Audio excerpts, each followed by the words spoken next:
Today we'll be taking a look at the Masters of the Universe Classics Optikk. This figure was released way back in 2010 as part of the MOTU collector subscription service from Masters of the Universe Classics. This is a figure I had been wanting to get for a few years now, but never could due to how overpriced it normally is online. However, I finally found one for cheap after all this time. I normally don't collect Masters of the Universe figures, but I love all the unique characters they made, such as King Hiss, Optikk, and other non-humans. While I may not know much about Masters of the Universe since it was way before my time, I can always appreciate cool looking figures such as this. It just looks really good and unique. There really aren't many weird alien figures in 6-inch scale yet. Hopefully the recently announced line of Cosmic Legions changes that, however. Before we move on to the figure itself, let's take a look at the packaging. It originally came in an all-white shipper box with the Masters of the Universe logo and the character's name on the front. Inside that shipper box, we get the regular box decorated with a Castle Grayskull-like design featuring a full display window showing off the figure and everything it comes with. On the back, we get a cross-sell of all the figures in the wave, and underneath we get Optikk's bio, which lets us know that his name is pronounced through a series of blinks, somehow. Moving on to the figure itself, Optikk comes in the standard Masters of the Universe Classics muscular body with some modifications and uniquely sculpted pieces, such as the upper and lower torso armor, which can actually be removed, and the obviously new eyeball for a head. It mainly has a dark gold and black paint throughout the body, which I think looks really nice, and I really appreciate they went with a more muted color instead of a bright yellow or gold instead, since it makes it look more realistic and less like a toy.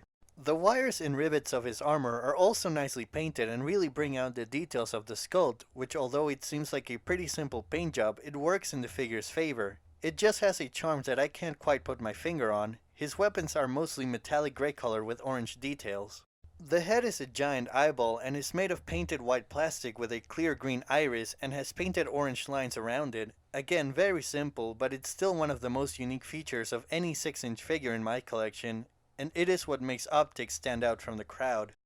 The body without the armor is cast in dark gold and is just a regular MOTU Classics torso. Since I have no human MOTU Classic figures, I can only show a DC Multiverse Mutant for comparison, since they essentially share the same body.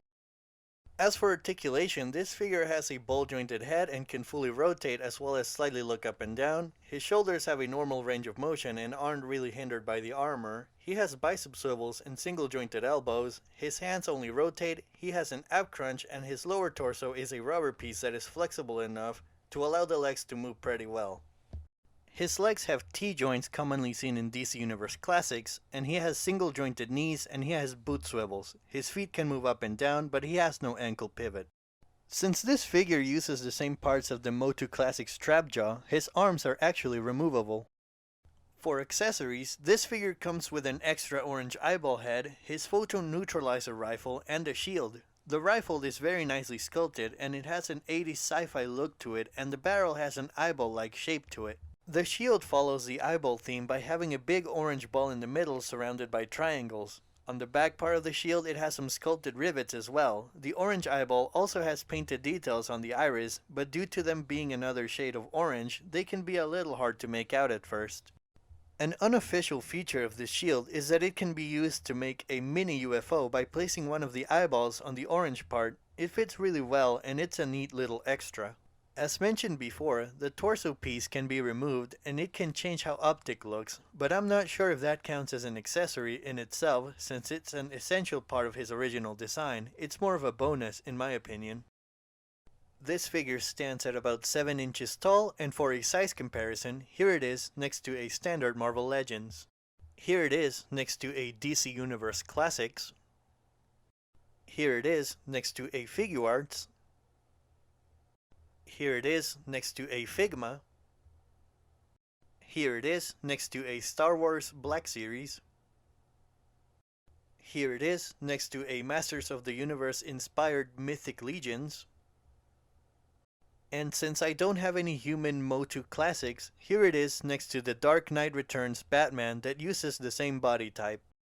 Overall, I think Optikk is a really unique character and figure whose design makes it stand out among other figures in a collection, and I'm always a sucker for weird characters and aliens like this one. I don't know much about Masters of the Universe, but I know that they have some really good monster designs and characters. What makes Optikk great in my opinion is how he can work as an alien to use with other characters or just to come up with your own scenarios or ideas when it comes to photography.